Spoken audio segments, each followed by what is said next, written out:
அப்போ இருக்குது அடிப்பொலியாக இருக்கும். ஆனால் கடையில் வாங்கிறத விட வீட்டில் ஈஸியாகவே பண்ணலாம்.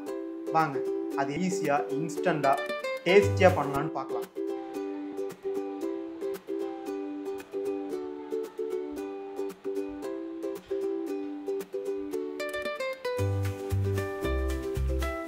உண்ணியப்பம் பண்ணுறதுக்கு 2 வாழைப்பழத்தை கட் பண்ணி ஒரு ஜாரில் 1/4 கிளாஸ் தண்ணியை ஊற்றி நல்லா அரைச்சி எடுத்துக்கோங்க.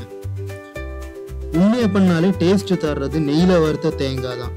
அதுக்கு ஒரு பேனில் 1 டீஸ்பூன் நெய்யை ஊற்றி கட் பண்ணி வச்சிருக்கிற 1 பவுல் தேங்காவை போட்டு நல்லா பொன்னிறமாக வறுத்து எடுத்துக்கோங்க. உண்ணியப்பத்துக்கு இனிப்பு டேஸ்ட்டு தர்றது வெள்ளைப்பாவு தான். அதுக்கு ஒரு பேனில் 1 பவுல் தண்ணியில் 1 பவுல் வெல்லத்தை போட்டு நல்லா இந்த பக்குவத்துக்கு காய்ச்சி எடுத்துக்கணும். இப்போதான் வறுத்து வச்ச தேங்காவையும் காய்ச்சி வச்ச வெல்லத்தையும் நம்ம மிக்ஸ் பண்ண போகிறோம். அதுக்கு 1 பவுலில் 1 கப் அரிசி மாவு, 1/2 கப் கோதுமை மாவு சேர்த்துக்கோங்க. அது கூடவே நம்ம காய்ச்சி வச்சிருக்கிற வெள்ளைப்பாவையும் கொஞ்சம் கொஞ்சமாக சேர்த்துக்கணும்.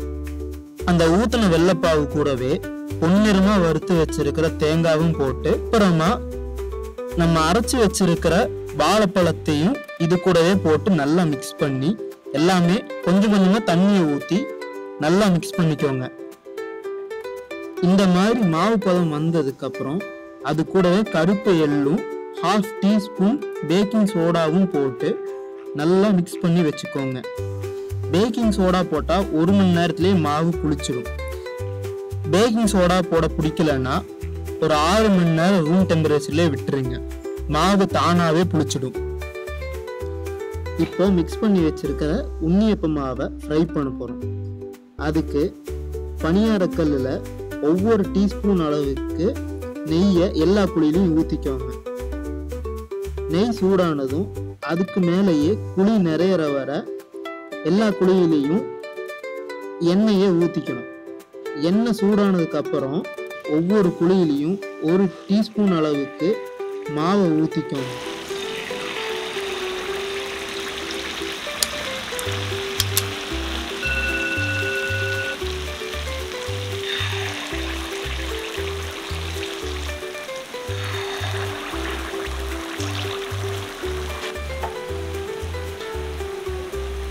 ஒரு சைடு வந்ததுக்கு அப்புறம் மெதுவா ஒவ்வொரு குழியிலிருந்து திருப்பி போடுங்க.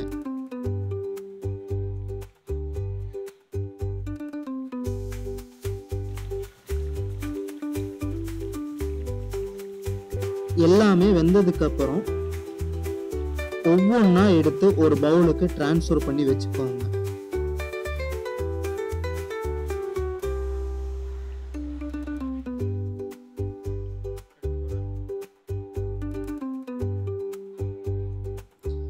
இது ட்ரெடிஷ்னல் ரெசிபியான்னு கேட்டால் கிடையாது. ஆனால் டேஸ்ட் வைஸ் இந்த மெத்தட் அல்டிமேட்டாக இருக்கும்.